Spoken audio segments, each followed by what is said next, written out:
नमस्कार, मी विजय साळवे आणि झिरो ओव्हरच्या आजच्या भागात आपलं स्वागत. मंडळी, राज्यात विधानसभा निवडणुकीचे पडघम वाजू लागलेत. नेत्यांचे पक्षप्रवेश, योजना, यात्रांचे जत्तेही दिसू लागले. 4 राजकीय पक्षांचे 6 पक्ष झाले. त्यातल्या 3 पक्षांच्या मिळून सध्या 2 आघाड्या आहेत आणि तिसऱ्या आघाडीची चाचपणीही सुरू झाली आहे.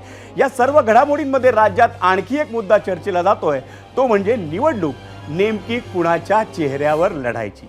मुख्यमंत्री पदाचा चेहरा हा कोणाचा असेल? जसा हा तिढा मंडळी महायुतीमध्ये आहे ना, तसाच तो महाविकास आघाडीमध्येही आहे. मुंबईत 16 ऑगस्ट रोजी पार पडलेल्या निर्धार मेळाव्यात उद्धव ठाकरेंनी महाविकास आघाडीनं मुख्यमंत्री पदाचा चेहरा आत्ता जाहीर करावा अशी भूमिका मांडली होती आणि त्यामुळे पुन्हा उद्धव ठाकरेच असा होरा ठाकरे गटाकडून लावण्यात येऊ लागला. पण लोकसभेत सर्वात मोठा पक्ष ठरलेल्या काँग्रेसला हा आग्रह काही पचनी पडणं आता तरी कठीण वाटतंय. कारण आत्ता कुठे त्यांना अच्छे दिन आलेत आणि त्यात एवढे दिवस मुख्यमंत्री पदाचा चेहरा देण्याबाबत सावध भूमिका घेणाऱ्या शरद पवारांनी आपली भूमिका स्पष्ट केली. पण त्यांनी घेतलेली भूमिका म्हणजे उद्धव ठाकरेंना विरोध आहे का, अशी ही एक चर्चा राजकीय वर्तुळात रंगू लागली आहे. आपण पहिल्यांदा पाहूयात शरद पवारांनी नेमकं काय म्हटलंय.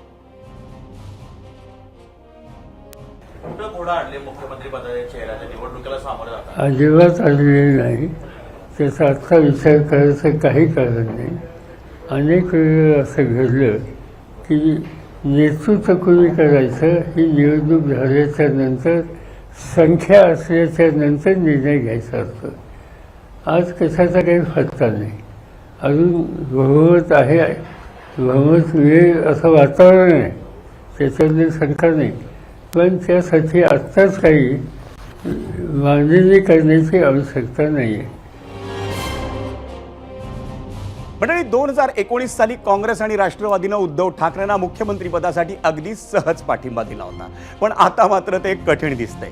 लोकसभेतल्या कामगिरीमुळे काँग्रेसच्या पंखात नवं बळ आलंय, तर शरद पवारांच्या राष्ट्रवादी पक्षाची कामगिरी ही सरस ठरली आणि त्यामुळंच पक्षाचं नाव, चिन्ह आणि आमदारही गमावलेल्या ठाकरेंसमोर आगामी विधानसभा निवडणूक ही अस्तित्वाची लढाई ठरली आहे. आणि तेच आता शिवसेनेतल्या ठाकरे गटासाठी कदाचित अवघड जात आहे. शक्य त्या माध्यमातून उद्धव ठाकरेंचं नाव पुढे आणण्याचा प्रयत्नही सुरू आहे, पण त्याला महाविकास आघाडीत अपेक्षित प्रतिसाद मिळत नाहीये.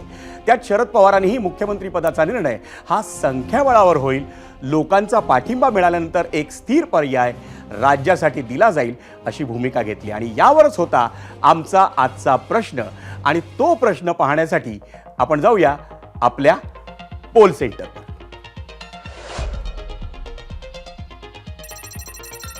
आजचा प्रश्न काय होता पाहूया मंडळी. महाविकास आघाडीनं विधानसभा निवडणुकीपूर्व मुख्यमंत्री पदाचा चेहरा दिल्यास फायदा होणार की नुकसान?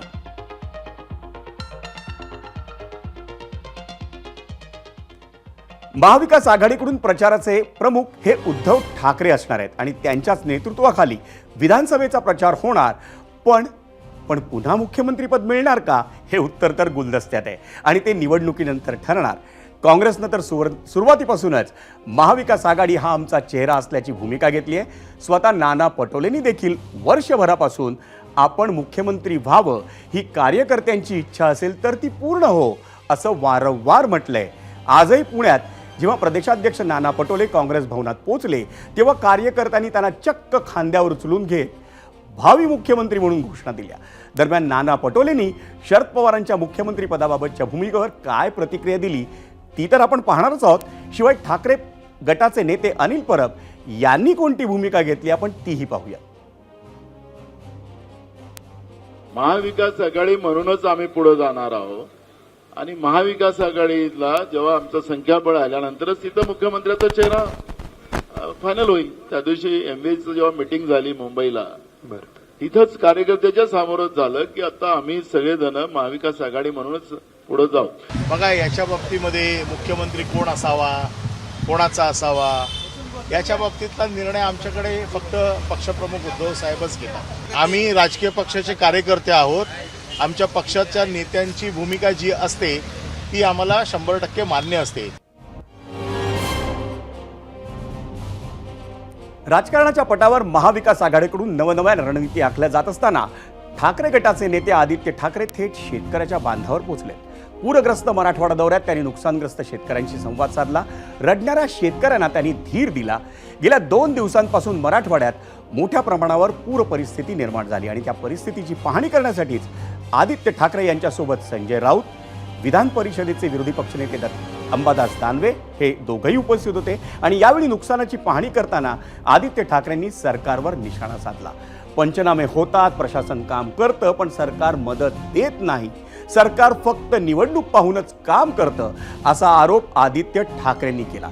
यावेळी जेव्हा आदित्य ठाकरेंना महाविकास आघाडीमध्ये मुख्यमंत्री पदाच्या चेहऱ्यावरून असलेल्या राजकारणाबाबत विचारणा झाली, तेव्हा त्यांनी काय प्रतिक्रिया दिली आपण तीही पाहूया. मुख्य गोष्ट हीच आहे, कोणी मुख्यमंत्री पदासाठी लढत नाहीये. आम्हाला सरकार ह्यासाठी बनवायचंय कारण जे महाराष्ट्र द्वेष्टे भाजपा आहे त्यांना हद्दपार तुमच्या करायचं. पक्षाची मागणी होती की मुख्यमंत्री पदाचा ती चर्चा चेहरा आम्ही जाहीर करत राहू. करावा. बघा, तुम्हाला अजून एक सांगतो, सीट शेअरिंगच्या वेळी खेचताणी होणार, त्याच्यात असं कोणी वाटून घेऊ नका की काहीतरी तुटतंय, कारण खेचताणी ही झालीच पाहिजे. नाही झाली तर कोणाची ताकद नाहीये. प्रत्येक सीट ही प्रत्येकाने मागितलीच पाहिजे, मगच आम्ही 288 सीटवर सगळ्यांना मदत करू शकतो. आणि मंडळी, मुख्यमंत्री पदावरून महाविकास आघाडीतील प्रमुख पक्षांच्या वेगवेगळ्या भूमिका असल्यामुळं भाजपला तोंडसुख घेण्याची आयती संधी मिळाली आहे. म्हणजे उद्धव ठाकरेची लायकी दाखवून दिलेली आहे अप्रत्यक्षपणे. उद्धव ठाकरे जे दिल्लीला गेले म्हणजे नुसतं मुजरा करायचा राहिलेला, बाकी सगळे कार्यक्रम करून आलेले होते जे मुख्यमंत्री पदासाठी. आता पण ज्या आरती पवार साहेबांचे सारखे ज्येष्ठ महाविकास आघाडीच्या नेतृत्वाने अगर अशी भूमिका घेतली तर उद्धव ठाकरेचं दुकान मुख्यमंत्री संदर्भात कायमस्वरूपी बंद झालेलं आहे. मंडळी, महाविकास आघाडीमध्ये जरी मुख्यमंत्री पदाच्या चेहऱ्याबाबत एकवाक्यता नसली तरी निवडणुकीसाठी आपला पक्ष बळकट करण्याची, नेत्यांची मोड बांधण्याची तयारी जोरात सुरू आहे. आणि यामध्ये शरद पवारांनी चांगलीच आघाडी घेतली आहे. कालच कागलमध्ये भाजपचे नेते समरजित घाटगेंचा राष्ट्रवादी शरदचंद्र पवार पक्षात त्यांनी प्रवेश करून घेतला. इंदापूरमध्येही उमेदवारीवरून धुसफूस सुरू असल्यानं भाजप नेते हर्षवर्धन पाटीलही शरद पवार गटाच्या वाटेवर आहेत. आणि अशातच आता शरद पवार आणि अजित पवारांचा गट असलेल्या चिंचवडमध्ये गळ टाकण्याच्या तयारीत असल्याचं सांगण्यात येत आहे. तेही अजितदादांचे खंदे समर्थक असलेल्या नाना काटेंसाठी. आणि त्यांची जयंत पाटलांशी चर्चा झाल्याचीही सूत्रांची माहिती आहे. झालंय असं की मंडळी, चिंचवड विधानसभेत अश्विनी जगताप या विद्यमान आमदार असल्यानं ही जागा भाजपला सुटणार हे जवळपास निश्चित झालंय. आणि त्यामुळे राष्ट्रवादीकडून उमेदवारीसाठी इच्छुक असलेल्या नाना काटेंनी आता माघार नाही ही भूमिका स्पष्ट केली आहे. तसंच त्यांनी चिन्हावरच लढणार हेही जाहीर केलंय. महाविकास आघाडीत चिंचवडची जागा ही शरद पवारांच्या पक्षाला जाण्याची दाट शक्यता आहे. आणि त्यामुळं चिंचवडची जागा भाजपनं न सोडल्यास नाना काटेही तुतारी फुंकण्याची शक्यता वर्तवण्यात येते. ज्या दिवसापासून चिंचवड विधानसभा किंवा संपूर्ण महाराष्ट्रामध्ये विधानसभेचे वेध चालू झाले त्या दिवसापासून मी दादांच्या संपर्कात आहे. त्या दिवशी मी सांगितले की येणारी विधानसभा दादा मी लढणार आहे. त्याच दिवशी दादांनी सांगितलं की तू तुझ्या पद्धतीनं लोकांच्या संपर्कात जा, गाठीभेटी घे. जरी जागा सुटली नाही तरी मी उभं राहणार 100%. त्यामध्ये काय वाद नाही. ज्या पक्षाकडे सध्या उमेदवार नसतील ते चाचपणी करीत असणार. माझ्यापर्यंत तसं काय आलेलं नाही, परंतु येणाऱ्या काळात मी नक्कीच हे इलेक्शन लढवील आणि ते देखील चिन्हावर लढवेल. मंडळी, 0 ओव्हरमध्ये आता वेळ झाली आहे आम्ही विचारलेल्या आजच्या प्रश्नाची आणि त्या प्रश्नावर तुम्ही दिलेल्या प्रतिक्रिया पाहण्यासाठी. त्यासाठी जाऊयात मीडिया सेंटरवर. आजचा प्रश्न होता, महाविकास आघाडीनं विधानसभा निवडणुकीपूर्व मुख्यमंत्री पदाचा चेहरा दिल्यास फायदा होणार की नुकसान?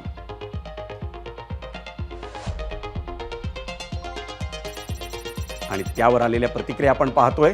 शिवसेनेनं मुख्यमंत्री पदाचा चेहरा निवडणुकीआधी स्वतःकडे घेण्याची घाई करू नये.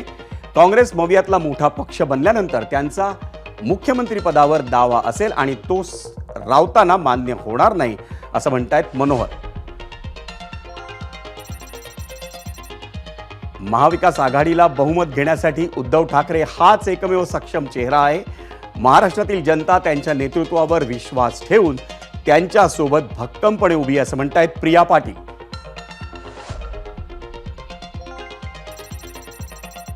महाराष्ट्राला स्थिर सरकार स्थापन करायचंय असं म्हणताना यांनीच दोन्ही निवडणुकीत अस्थिर सरकार होण्याची व्यवस्था निर्माण केली होती असं म्हटलंय लहू जाधव यांनी. महाविकास आघाडीचे अनेक नेते गुडघ्याला बाशिंग बांधून बसलेत. या आघाडीच्या 25 ते 30 बैठका झाल्याशिवाय मुख्यमंत्री पदासाठी एकमत होणार नाही असं म्हणतायत अनिल साळुंखे.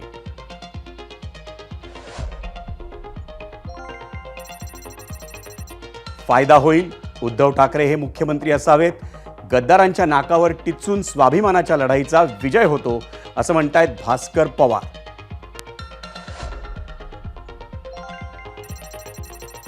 मवियाचा डबल फायदा होईल असं म्हणतायत प्रसाद मिस्त्री.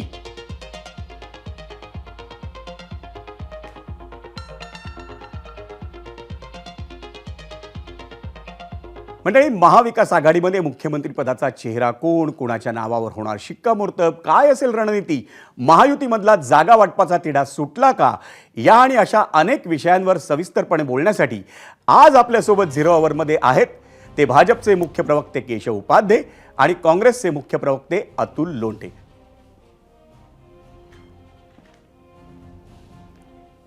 केशव उपाध्ये आणि अतुल लोंढे या दोघांचंही झिरो अवरमध्ये स्वागत. अतुलजी, मला पहिल्यांदा तुम्हाला प्रश्न विचारायचा आहे आणि तो प्रश्न म्हणजे आत्तापर्यंत काँग्रेसच असं म्हणत होती की निवडणुकीआधी मवियाचा मुख्यमंत्रीपदाचा चेहरा हा जाहीर होऊ नये, निवडणुकीनंतर आपण संख्याबळावर निर्णय घेऊ. पण आज तोच तुमचा मुद्दा हा शरद पवारांनी बोलून दाखवलाय. तुम्ही दोघंही एकाच पेजवर आलायत. याचा अर्थ उद्धव ठाकरेंच्या नावाला तुमचा विरोध आहे का? हे बघा, आम्ही 25 वर्षापासून याच पेजवर आहोत. आमची आघाडी आपल्याला माहिती आहे 25 वर्षापासूनची आहे आणि कुठल्याही निवडणुकीमध्ये आम्ही मुख्यमंत्री पदाचा पर्टिक्युलर एखादा चेहरा ठेवून निवडणूक लढलेलो नाही. काँग्रेसची ती पद्धत नाही, सिस्टमही नाही. आता शिवसेनेला असं वाटत होतं, त्यांनी आपला विचार बोलून दाखवला आणि ओपनली चर्चा झाली. समोर कार्यकर्ते होते, मंचावर सर्व नेते होते, त्यांच्या समोरासमोर चर्चा झाली आणि शेवटी असं ठरलं की आपण सामूहिक नेतृत्वाचा म्हणजे महाविकास आघाडी हाच चेहरा हे करून आपण लढू, मुद्द्यांवर लढू आणि मुख्यमंत्री पदाचा जिथपर्यंत प्रश्न आहे तो नंतर ठरवता येईल की कोण मुख्यमंत्री होईल. जसं 2019 मध्ये सुद्धा सगळे एकत्र आल्यावर परिस्थितीनुरूप सगळ्यांना असं वाटलं की उद्धवजींनी आता ह्या सरकारचं नेतृत्व सांभाळलं पाहिजे. त्यावेळेस मग उद्धव ठाकरेंना मुख्यमंत्री पद दिलेलं होतं. तर येणाऱ्या काळामध्ये काय परिस्थिती असेल निवडणुकीनंतर, कशा पद्धतीने आपल्याला पुढे जायचं आहे हे बघून मुख्यमंत्री कोण असेल ते ठरवण्यात येईल. पण निवडणुका मात्र महाविकास आघाडी. अतुलजी, कदाचित 2019ला निवडणुकी आधीची परिस्थिती वेगळी होती, 2024ला ती परिस्थिती वेगळी असणार आहे. केशवजी, अतुलजी म्हणतायत ते तुम्हाला पटतंय का? खरं म्हणजे सगळ्यात पहिल्यांदा हा खरं महाविकास आघाडीतला त्यांचा प्रश्न आहे, त्यांनी काय करावं. पण महाराष्ट्राच्या जनतेसमोर हे येतंय की महाविकास आघाडीच्या तिन्ही पक्षांनी आपापले तिन्ही पक्षाचे उमेदवार पाडण्याचा निर्णय घेतलाय. कारण उद्धव ठाकरेंचं भाषण काय होतं की अशा प्रकारे ज्याचा सर्वात जास्त त्याचा मुख्यमंत्री असं धोरण ठरवू नका, आधीच मुख्यमंत्री आहे तो जाहीर करा आणि तो मुख्यमंत्री जाहीर केल्यानंतर त्या पद्धतीने प्रचार लागू. त्या उद्धव ठाकरे स्वतः हे बोलल्यानंतर त्यांचे प्रवक्ते, मग ते अंबादास दानवे असतील, संजय राऊत असतील, यांनी स्वतः आग्रह धरला होता की या पद्धतीने आपण जाहीर केला पाहिजे उमेदवार. पण प्रत्यक्षामध्ये काँग्रेस असेल अथवा शरद पवार गट असेल, या दोन्ही पक्षांनी याबाबत एका अर्थाने उद्धव ठाकरेंच्या मागणीला वाटण्याच्या अक्षता दाखवल्या. खरं म्हणजे उद्धव ठाकरेंची अवस्था या सगळ्या महाविकास आघाडीमध्ये अत्यंत वाईट झालेली दिसते स्पष्टपणे. उद्धव ठाकरे दिलेले 3 दिवस जाऊन बसले ते मुख्यमंत्री पदाचा उमेदवार जाहीर होण्यासाठी. तिथं सोनिया गांधींची भेट होणार असं झाली तर त्याचा एकही फोटो आम्हाला पाहण्यात आला नाही, जनतेला तिने केला नाही, तर अदरवाईज दाखवला असता. त्यामुळे ती झाली की नाही तेही माहिती नाही. तिसरं त्यातलं सगळ्यात महत्वाचं, कधी काळी भारतीय जनता पार्टी सोबत युतीत असताना त्यावेळेचा शिवसेना 2019 साली 1,400 जागा लढल्या होत्या. आता 100 तरी जागा या पक्षाला मिळतील की नाही उद्धव ठाकरेंना, इथून सुरुवात आहे.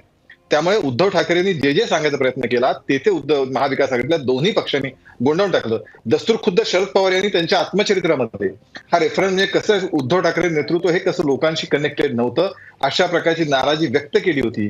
त्यामुळे त्यांनाही ते नको आहेत उद्धव ठाकरे मुख्यमंत्री. त्यामुळे एका अर्थाने महाविकास आघाडीचं घोंगडं एका अर्थाने जनते सेवेसाठी नाहीच आहे. मुळात ते आले ते मुख्यमंत्री पदासाठी काहीतरी धडपड करायची म्हणून हे तिघे एकत्र आलेत, पण जनतेसाठी ते नाहीत. हे पुन्हा एकदा आजच्या घटनेत स्पष्ट झालं. अतुलजी, हे सगळं तुम्ही ऐकताय, पण दुसरी एक आजची महत्त्वाची घटना अशी आहे, ज्या वेळेला उद्धव ठाकरेंचा आग्रह होता मुख्यमंत्रीपदाचा चेहरा आधी जाहीर व्हावा, पण आज काँग्रेस भवनात अशी परिस्थिती होती की तिथल्या कार्यकर्त्यांनी नाना पटोलेंना उचलून घेतलं, घोषणाबाजी केली आणि ती घोषणा तर अशी होती की मुख्यमंत्री कैसा हो तो नाना पटोले जैसा हो. मुख्यमंत्रीपदासाठी महाविकास आघाडीत नाना पटोले आणि उद्धव ठाकरे अशी शर्यत आत्तापासूनच सुरू झाली आहे. असं आहे की पहिले तर केशवचं मी आभार मानतो की त्यांनी हे मान्य केलं की महाविकास आघाडीतलाच कोणीतरी मुख्यमंत्री होईल, कारण की त्याच्यावर चर्चा सुरू आहे. मी त्याच्यात जाणार नाही की महायुतीमध्ये बीजेपी किती लढणार आहे, अजितदादा किती लढणार आहेत, शिंदे किती लढणार आहेत, किंवा इकडे देवेंद्र फडणवीस वेगळं ठरवतील, तिकडे अमित शहाकडे जाऊन वेगळी परमिशन जी आहे ती एकनाथराव शिंदे घेऊन येतील, आणि अजितदादांचं काय होईल माहित नाही, कारण की RSS चे जे म्हणणं आहे किंवा बीजेपीचं जे म्हणणं आहे ते सरळ सरळ अजितदादांच्या विरोधातलं आहे. रोज काही ना काही म्हणजे उलट्या ओकाऱ्या इथपर्यंत महायुती येऊन पोहोचलेली आहे, आणि त्या उलटीमध्ये अजितदादा पवार बसणार आहेत की नाही बसणार आहेत हाही प्रश्न जो आहे, ही गोष्ट जी आहे ही सगळा महाराष्ट्रातली जनता बघत आहे. आता राहता राहिला प्रश्न की नाना पटोले साहेबांना, आता ते प्रदेश अध्यक्ष आहेत, त्यामुळे त्यांच्याबद्दल कार्यकर्त्यांमध्ये आपला नेता मुख्यमंत्री व्हावा. मलाही असं वाटतं की आमच्या इथे पहा किती रेंज आहे. आमच्या इथे नाना पटोले साहेब आहेत, बाळासाहेब थोरात आहेत, युथमध्ये आमच्याकडे मोठी लाईन आहे. तर क्षमता असणारे अनेक नेते महाविकास आघाडीच्या तिन्ही पक्षांमध्ये आहेत. प्रश्न तो नाही आहे. प्रश्न हा आहे की पहिले बीजेपीला घालवणं, कारण महाराष्ट्राचं ज्या पद्धतीनं दोहन झालं, ज्या पद्धतीनं महाराष्ट्राची इंडस्ट्रीयल अधोगती झाली, आर्थिक अधोगती झाली, ह्या सगळ्या मोठ्या प्रमाणावर बेरोजगारी आहे. प्रत्येक जण रस्त्यावर आणून ठेवला यांनी. महिला रस्त्यावर आहेत, विद्यार्थी रस्त्यावर आहेत, तरुण रस्त्यावर आहेत. ते एक साधी MPSC ची परीक्षा घेता येत नाही, परीक्षा घेतल्या तर किती पेपर फुटी होतात, हे सगळ्या महाराष्ट्राने पाहिलेलं आहे. आता तर ग्रामपंचायतचे सगळे कर्मचारी रस्त्यावर आहेत, आंदोलन करून राहिलेले आहेत, कारण त्यांना पगार नाही, 3 महिन्यापासून त्यांचे ॲरियर्स दिलेले नाही आहे. या सगळ्या गोष्टी चीफ सेक्रेटरीवर, सुजाता सोनिकांवर प्रेशर आहे की त्यांनी राजीनामा द्यावा, कारण त्या यांचं ऐकत नाही आहे. काही इकॉनॉमिक निर्णयांमध्ये काही तफावत येत आहेत, अशा बातम्या आम्ही ऐकतो आहे. राधा ज्या होत्या त्यांना मंत्रालयातून GAD मध्ये फेकण्यात आलं, 2च महिन्यात त्यांची ट्रान्सफर करण्यात आली. अशा अनेक गोष्टी महाराष्ट्राच्या जनता बघत आहे, आणि हे मुद्दे महत्वाचे आहेत. मुद्दे महत्वाचे आहेत, पण आजचा मुद्दा हा सगळ्यात महत्वाचा आहे. मुख्यमंत्री पदाच्या चेहऱ्यावरनं शर्यत सुरू झालेली आहे. केशवजी, इथे तर शर्यत दिसते, पण महायुती असेल किंवा भाजप असेल, यांच्याकडून अजून मुख्यमंत्री पदाचा चेहरा घोषित करण्यात आलेला नाहीये. त्याबाबत तुम्ही काय सांगाल? 2 गोष्टी या सगळ्या विषयामध्ये असे मी स्पष्ट करतो. थोडंसं फक्त 10-20 सेकंद फक्त माननीय अतुल लोंढे आमचे मित्र ते बोलले त्याला सांगतो. मी महाविकास आघाडीचा मुख्यमंत्री होणार असं म्हटलं नाही. जो प्रश्न विचारला त्या प्रश्नाच्या अनुषंगाने जी चर्चा झाली त्याच्याबद्दलचं मत व्यक्त केलं. महाविकास आघाडीच्या नेत्यांना दिवास्वप्न पडतात ही वस्तुस्थिती आहे. त्यांनी त्या दिवास्वप्नात जरूर राहावं, त्याबद्दल आमचा काही आक्षेप नाही, जरूर पाहावं. एक दुसरं त्यातलं असं आहे, खरंच मुद्दे चर्चा करायची असेल तर अगदी प्रत्येक मुद्द्याची करता येईल. किती वेळा पेपरफुटी महाविकास आघाडी सरकार कळली होती, 100 कोटीच्या खंडण्याचे कसे, ती चर्चा आता मला करायची तर ती चर्चा जरूर करू. तिसरा त्यातला सगळ्यात महत्वाचा मुद्दा महायुतीपुरतं बोलायचं तर महायुतीबद्दलचं धोरण स्पष्ट आणि स्वच्छ आहे की या ठिकाणी स्वतः देवेंद्रजींनी सांगितलंय, बाकी नेतृत्वाने केंद्र सांगितलंय की एकनाथ शिंदेच्या नेतृत्वाखाली आम्ही या विधानसभेला सामोरे जातो आहोत. भारतीय जनता पार्टी हा सर्वात मोठा पक्ष असेल, याबद्दल काही दुमत होण्याचं असणार कारण नाही. त्यामुळे पुढचं ज्या पद्धतीच्या योजना आता येत आहेत, ज्या पद्धतीचा त्या योजना प्रतिसाद जनतेचा मिळतोय, त्यामुळे लोकसभेला ज्या चुका झाल्या त्या टाळून आम्ही आता पुढे जातोय, आणि पुढचं येणाऱ्या निवडणुकीमध्ये महायुती ही मोठ्या संख्येने विजयी होईल, याबद्दल ना जनतेच्या मनात आहे ना महायुती नेत्यांच्या मनात आहे. एक मात्र नक्की, अतुल लोंढेंची महाविकास आघाडी मात्र नक्की रस्त्यावर पुढच्या 2-3 महिन्यांनी येणार आहे, हे मात्र आज नक्की मी सांगतो. अतुल लोंढे, तुमच्यासाठी एक आणखी एक आजचा जर प्रसंग सांगायचा झाला तर आजच महायुतीतला एक घटक पक्ष असलेल्या अजित पवारांच्या राष्ट्रवादीची जाहिरात आहे, लाडकी बहीण योजनेची जाहिरात आहे, आणि त्याच्यामधनं मुख्यमंत्री हा शब्द हटवण्यात आलाय, आणि ते श्रेय घेण्याचा पूर्ण प्रयत्न अजित पवारांच्या राष्ट्रवादीनं केलाय. तर तिथे पण तुम्हाला कळत नकळत मुख्यमंत्री पदाची शर्यत सुरू झाली असं वाटतं, जरी तिकडनं सांगण्यात येत असलं मुख्यमंत्री शिंदेच्या नेतृत्वाखाली ही निवडणूक लढवण्यात येईल. नाही, तो प्रश्नच उपस्थित होणार नाही, त्यामुळे त्याच्यावर चर्चा नकोच. पण तुम्ही जर पाहिलं की आमचे मित्र केशवजी जे आहे ते त्यांच्या मनातलं बोलून गेले. त्यांनी त्यांच्या मन की बात महाराष्ट्राला सांगितले की महायुती लोकांच्या मनात नाही आहे किंवा त्यांचा मुख्यमंत्री होईल असं काही मनात नाही आहे. तुम्ही रिवाइंड करून बघा, ते मनातलं येऊन गेलं बाहेर. आता राहिला लाडकी बहीण कुणाची हा प्रश्न तर महाराष्ट्रात उपस्थित झाला, कारण अजितदादा त्याच्यावर क्लेम करतात आहे. पण सातत्यानं 100 कोटीचा जो अपप्रचार सत्ताधारी पक्ष करतो आहे, कोर्टामध्ये का तुम्ही सिद्ध नाही करू शकले? कोर्टामध्ये का चांदीवाल कमिशन पुढे परमवीर सिंगनी सांगितलं की मी आरोप केले हे पत्रच आहे, माझ्याकडे कुठलाही एव्हिडन्स नाही. ईडीनी 11 महिने त्यांना जेलमध्ये ठेवलं. त्यांच्याजवळ 140 धाडी त्यांच्या घरावर झाल्या. त्याच्यामध्ये त्यांची एक महिला कर्मचारी जी आहे तिचं अबॉर्शन झालं, कारण की तिच्या कनपट्टीवर AK-47 ठेवली सीआरपीएफच्या याच्यानी. या सगळ्या गोष्टी समोर आहे. आणि आतापर्यंत त्यांनी फक्त 1 करोड काहीतरी लाख जे आहे ते दाखवले की याच्या काही अॅनोमलीज आहे. त्यामुळे सातत्याने खोटं बोलायचं, सरकारमध्ये असताना तुमच्या सगळ्या एजन्सीजनी चौकशी केली असताना सातत्यानं खोटं बोलायचं, याच्यावर काहीतरी उपाययोजना अनिल देशमुख जे आहे ते करतीलच, ते काही सोडणार आहे यांना असं काही नाही आहे. पण अपप्रचार करत राहणे, खोटं बोलत राहणे आणि स्वतःजवळ सांगायला काही नसणे, हा जो एक मुद्दा आहे हा सर्व स्पष्ट मुद्दा आहे. संपूर्ण भारताच्या स्तरावर यांचं बऱ्याच ठिकाणी सरकार आहे. 70 पेक्षा जास्त पेपर लीक झालेले आहे, 70 पेक्षा जास्त पेपर लीक. आणि आज तरुणांना परीक्षा कधी घ्यायची, कधी होणार नाही होणार ही चिंता असते. आता 2 परीक्षा एकत्र आल्या एकाच दिवशी, त्याच्यावर पोरांनी अतुलजी आंदोलन त्या केलं. परीक्षेचा ऐकून मुद्दा घ्या. आहेच, पण आता ऐका विद्यार्थ्यांसोबत अन्याय करू नका तुम्ही, महाराष्ट्राच्या युवकांसोबत. मला फक्त 10 सेकंद द्या. त्या मुलांची परीक्षा कधी होणार? राग काढतात हे लोक, हे सरकार नवीन युवकांवर. यांची परीक्षा कधी होणार? रद्द केली परीक्षा प्रेशरमध्ये येऊन पोरांनी आंदोलन केलं तर, पण पुढे कधी होणार सांगितलं नाही. त्याच कर्नाटक सरकारने परीक्षा हे होत आहे, ओव्हरलॅप होते आहे. 2 दिवसात परीक्षा ठेवली, सार्वजनिक सुट्टी शाळांना जाहीर केली आणि 2 दिवसात मंगळवारी परीक्षा ठेवली. इथे अजून एमपीएससी जाहीर केलं नाही की कधी करणं हे परीक्षा होणार अतुल आहे. लोणींचं वैशिष्ट्य आहे. नाही महाराष्ट्रासमोर प्रश्न विषय- ठेवले पाहिजे केशवजी. तुमच्या आमचे लहान प्रश्न भाऊ आहेत. ठेवायचे, पण अत्यंत विद्यार्थ्यांच्या परीक्षेचा मुद्दा योग्य आहे, पण त्याच वेळी आता महत्वाचा मुद्दा जो आहे तो म्हणजे विधानसभेच्या परीक्षेचा. आणि त्या विधानसभेच्या परीक्षेला दोन्ही पक्षांकडून किंबहुना दोन्ही आघाड्यांकडून अजूनही मुख्यमंत्री पदाचा चेहरा समोर आलेला नाहीये. धन्यवाद तुमचे दोघांचेही, अतुल लोंढे आणि केशव उपाध्ये. मंडळी, महाविकास आघाडीत मुख्यमंत्री पदावरून सुरू असलेल्या रच्ची खेचीबाबत आम्ही आपल्याला एक प्रश्न विचारला होता आणि त्या प्रश्नावर महाराष्ट्राने दिलेला कौल पाहण्यासाठी आपण जाऊयात पोल सेंटरवर. महाविकास आघाडीनं विधानसभा निवडणुकीआधी मुख्यमंत्री पदाचा चेहरा दिल्यास फायदा होणार की नुकसान, हा आपला प्रश्न होता. एकूण मतं आलीत 78,000 आणि फायदा होईल 70% लोकांनी त्या बाजूनं मतदान केलंय आणि 30% म्हणतायत की नुकसान होईल जर महाविकास आघाडीनं विधानसभा निवडणुकीआधी मुख्यमंत्री पदाचा चेहरा दिला. महाविकास आघाडीनं एकूण मतं 3,000, फायदा होईल असं 68% म्हणतायत आणि नुकसान होईल असं 32% म्हणतायत. हा पोल आहे, हा इंस्टाग्रामचा पोल आहे. आपण पाहूया फेसबुकचे जे वापरकर्ते आहेत ते नेमकं काय म्हणतात या प्रश्नावर. 53% मंडळी म्हणतायत फायदा होईल आणि 47% मंडळी म्हणतायत नुकसान होईल. एकूण मतदान जे झालं होतं ते 2,500.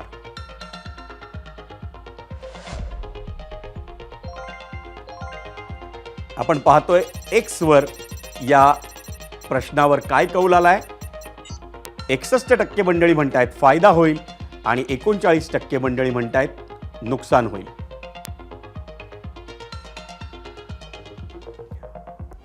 मंडळी, महायुती असो की महाविकास आघाडी, मुख्यमंत्री पदाचा चेहरा आणि जागा वाटपावरून मतभेद हे ठरलेलेच आहेत. पण सत्तेचं लोणी चाखण्यासाठी इच्छा असो वा नसो सगळेच पक्ष तडजोड करतायत, एकमेकांशी जुळवून घेत आहेत.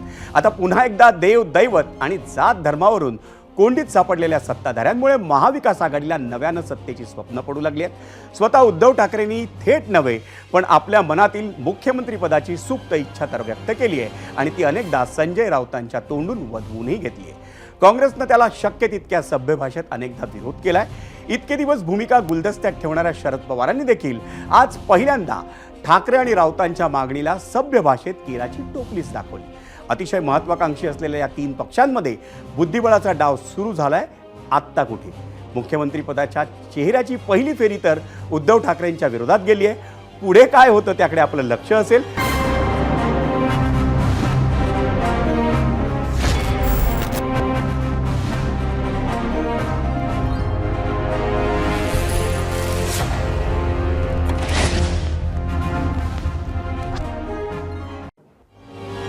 आता महायुतीत कुठे काय ताणतणाव सुरू आहेत ते आपण पाहणार आहोत आणि त्याची आजची सुरुवात अर्थातच अजितदादांपासून करूया.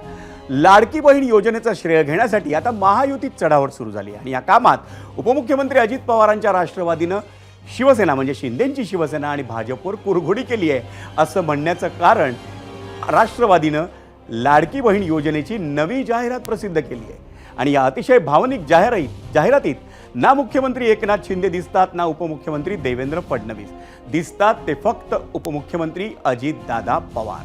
योजनेच्या नावात सुद्धा अजितदादांची लाडकी बहीण योजना असा उल्लेख करण्यात आलाय आणि यावरून शिंदेंच्या शिवसेनेकडून नाराजी व्यक्त करण्यात येते, मवियाकडून टीका केली जाते, तर पक्षाच्या चौकटीत बसून योजनेचा प्रचार केला जातोय अशी प्रतिक्रिया कृषी मंत्री धनंजय मुंडे यांनी दिली आहे.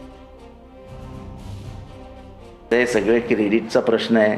सरकारचे पैसे, आमच्या टॅक्समधनं गेलेले पैसे, कधी ह्याच्या नावावर तर त्याच्या नावावर.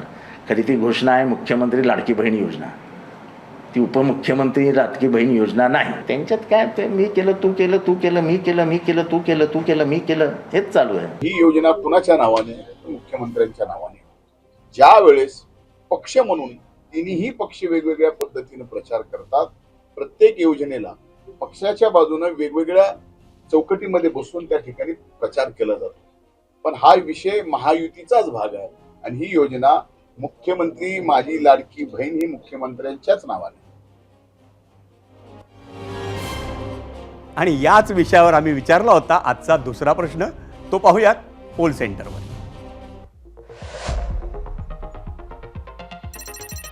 आजचा दुसरा प्रश्न काय होता? राष्ट्रवादीच्या लाडकी बहीण जाहिरातीतून शिंदे फडणवीस गायब, महायुतीतल्या अजित पवारांना जास्त फायदा होईल का? यावरती पर्याय होते 2, होय की नाही.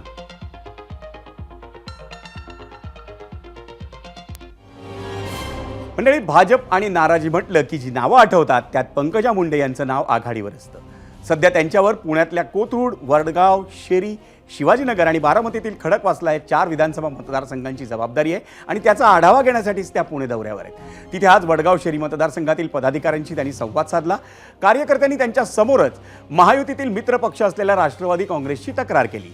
सध्या राष्ट्रवादीचे सुनील टिंगरे इथले आमदार आहेत, मात्र ही जागा भाजपला सुटली नाही तर राष्ट्रवादीचं काम करणार नाही असा इशाराही पंकजा मुंडेंसमोरच भाजप पदाधिकाऱ्यांनी दिला. भारतीय पार्टीमधून जरी आपण सर्वांनी जर आपण एक पत्रजी दिली भारतीय मतदारसंघात सगळ्यांची साई केली आहे, तर आपण सर्वांना एक रिक्वेस्ट आहे की आपण आपल्या मतदारसंघामध्ये भारतीय जनता पार्टीचं जर आपल्याला उमेदवार भेटला नाही तर आम्ही भारतीय जनता पार्टीचे कार्यकर्ते म्हणून, पदाधिकारी म्हणून आम्ही एनसीपी कार्यकर्ते गटाचं काम आम्ही करणार नाही. हे जर सगळ्यांना मान्य आहे तर सगळ्यांनी हात करावा याची विनंती आहे. आणि हे सगळं घडल्यानंतर साहजिकच आमदार पंकजा मुंडे यांच्यावर कार्यकर्त्यांची समजूत घालण्याची वेळ आली. मजबूतीनं काम करण्याची गरज अधोरेखित केली त्यांनी. युतीत काम करताना येणाऱ्या अडचणीही सांगितल्या. हे सांगताना एक प्रकारे आपल्या मनातली व्यथाच पंकजाताईंनी बोलून दाखवली. लाभ मिळाला नाही म्हणून कार्यकर्ता नाराज होत नाही, तर सन्मान न मिळाल्याने नाराज होतो हे सांगायला त्या विसरल्या नाही. पक्षाकडून लाभ नाही झाला म्हणून नाराज होत नाही, पक्षाकडून सन्मान नाही मिळाला तर नाराज होतो. लाभार्थी नाहीच आहे भाजपच्या मुळात कार्यकर्ते. आणि आता जी महायुती झाली आहे कार्य वेगळे आहे, खूप वेगळा अनुभव आहे. कारण शेवटी जेव्हा आपण वेगवेगळे अनुभव येत असतो तेव्हा नवे अनुभव येतच असतात. आता शिवसेना फुटली, शिंदे साहेब मुख्यमंत्री झाले, आपल्याला जे आयुष्यभर ज्यांना आपण विरोधात मांडलं ते राष्ट्रवादी ते एक गटला आपल्या बरोबर आहे. पण कसं आहे की सत्ता प्रस्थापित करण्यासाठी करावे लागतात, काही गणित बांधावे लागतात, जे वरचे त्यांनी बांधले असावे. आपण नाराज होतोय, आपण म्हणतोय अरे असं झालं, आम्ही हे विरोधात आहे. नॅचरल आहे, नाराजी चुकीची नाही. आम्हाला विचारलं जात नाही, आमच्या सरकार पण आहे, आमचं पण म्हणतंय, हेही सगळं नैसर्गिक आहे. पण तुम्ही विचार करा, प्रधानमंत्री मोदीजी स्वतः भारतामध्ये आमच्या महाराष्ट्राच्या बैठकीमध्ये जे बोलले, त्याच्यानंतर 3 दिवसांनी जर युती झाली, त्या एवढ्या मोठ्या माणसाने सुद्धा काही विषय हाताळले असतील. मंडळी, महायुतीत भाजप आणि राष्ट्रवादीत जागांचा तिढा वाढत जाणार आणि त्याची झलक इंदापूर, कागल आणि पुरंदरमध्ये पाहायला मिळते. कागलने यात आघाडी घेतली आहे. तिथे महायुतीत राष्ट्रवादीच्या हसन मुश्रीफ यांना जागा सुटणार हे जवळपास निश्चित झालं आणि भाजपकडून जोरदार तयारीत असणारे समर्जित घाटगे अस्वस्थ झाले. अखेर काल त्यांनी शरद पवारांच्या राष्ट्रवादीत प्रवेश केला. आता तिथे दोन्ही राष्ट्रवादी आमनेसामने असतील. ज्यांच्यामुळे भाजपला आपला मोहरा गमवावा लागला त्या मुश्रीफांनी अल्पसंख्याक कार्ड आता समोर उभं केलं आणि त्याला मवियानं देखील जोरदार उत्तर दिले. पवारसाहेब हे माझे नेते आहेत, अजूनही माझ्या ते आदरस्थानी आहेत.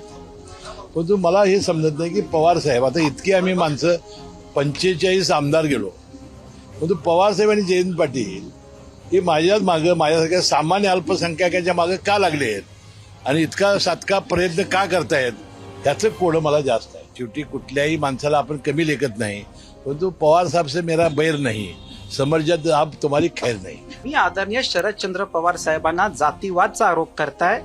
हे महाराष्ट्र आपल्याला माफ करणार नाही. पुरोगामी विचाराची चळवळ तुम्हाला माफ करणार नाही. आणि आजच्या माध्यमातून तुम्हाला समर्जी घाटगेला काय बोलायचे तुम्ही बोला, पण शरदचंद्र पवार साहेबांना जे जातीवादचा तुम्ही आरोप केलाय त्याची तुम्ही जाहीर माफी मागितली पाहिजे. मंडळी, महायुतीत जागा वाटपावरून फक्त भाजप विरुद्ध राष्ट्रवादी असा वाद नाहीये, तर भाजप विरुद्ध शिवसेना असा सुद्धा आहे. पुरंदर हवेलीच्या जागेवर शिवसेनेच्या विजय बापू शिवतारे यांचा दावा मानला जातो. ते तिथून 2 वेळा आमदारही होते आणि गेल्या वेळी काँग्रेसकडून पराभूत झाले होते. शिवतारे आणि अजित पवारांचं सख्य आपल्याला लोकसभेच्या वेळीही पाहायला मिळालं होतं. आता ही जागा भाजपला सुटावी अशी मागणी माजी आमदार अशोक टेकवडे यांनी देवेंद्र फडणवीसांकडे केली आहे. जागा मागण्याचा हक्क सर्वांना आहे अशी सावध आणि समजूतदार भूमिका विजय बापूंनी सध्या तरी घेतली आहे. सामान्य माणसांच्या मध्ये नैराश्य निर्माण झाले की हे विकासाचे केंद्रभूत असणारे प्रश्न गेले 10 वर्षापासून त्या ठिकाणी सुटलेले नाहीयेत. जर हे प्रश्न सुटायचे असतील तर नक्कीच त्याच्यामध्ये भारतीय जनता पक्षाचा आमदार पाहिजे, कारण भारतीय जनता पक्षाचा लोकप्रतिनिधी झाल्यानंतर केंद्राचा निधी हा त्या ठिकाणी मिळू शकेल. ह्या सगळ्या गोष्टीला आता केंद्राचे पैसे लागणार आहेत, राज्य शासनाचा त्याच्यामध्ये मदत लागणार आहे. राज्य शासन कसल्याही परिस्थितीमध्ये त्या ठिकाणी पुन्हा भारतीय जनता पक्षाचंच मुख्यमंत्री त्या ठिकाणी होणार असल्यामुळं आपण सगळ्या जनतेची मागणी ही निर्माण झालेली आहे की भारतीय जनता पक्षाचा आमदार झाल्यानंतर हे सगळे प्रश्न आपले सुटतील आणि आपण जे काही अडचणीत आहोत ते आपली अडचण दूर होईल. तुम्ही कुणाच्या मागणीवरून तुम्ही हे करता? हे बघा, मागण्याचा हक्क सगळ्यांना. जो माणूस सोशल वर्क 40-40 वर्ष करतोय ना, त्या माणसाला वाटते मला संधी मिळाली. निर्णय कोण घेणार आहे? भाजपचे देवेंद्र फडणवीस, सेनेचे एकनाथ शिंदे, अजितदादा गटाचे अजितदादा, हे निर्णय घेणारे लोक आहेत. मागणी प्रत्येक मतदारसंघात प्रत्येक पक्षाकडून होणार आहे. हे कॉमन फिनोमिना आहे ना, त्याच्यामुळे मागणी केली म्हणून काय चूक झाला असं काही नाही. महायुती ठरवेल. उद्या जर महायुतीने दुसऱ्या कोणाला तिकीट दिलं, महायुतीचं काम मी करेन. मंडळी, लाडकी बहीण योजनेचा सर्वात आक्रमक प्रचार हे अजितदादा करताना दिसत आहे आणि त्याच विषयावर विचारलेल्या प्रश्नावर तुम्ही दिलेल्या काही निवडक प्रतिक्रिया पाहूयात आपल्या मीडिया सेंटरवर.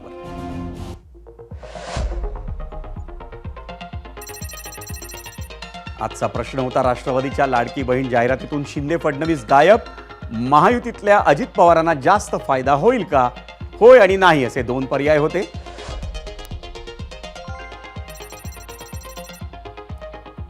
एक्सवर काय म्हणतात उज्ज्वल कुमार भारतीय, लाडक्या बहिणी रुपये घेतील पण मत कुणाला देतील याची शाश्वती नाही.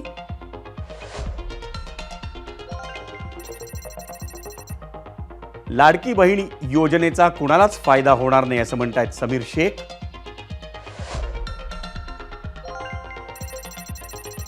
महायुतीला लाडक्या बहिणीचा फायदा नाही होणार असं सांगतायत किशोर सुंदेच्या.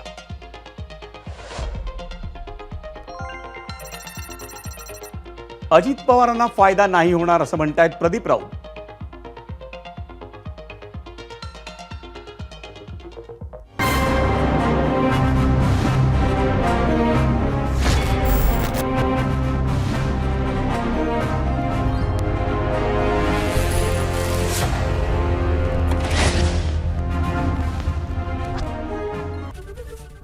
एबीपी माझा, उघडा डोळे बघा नीट.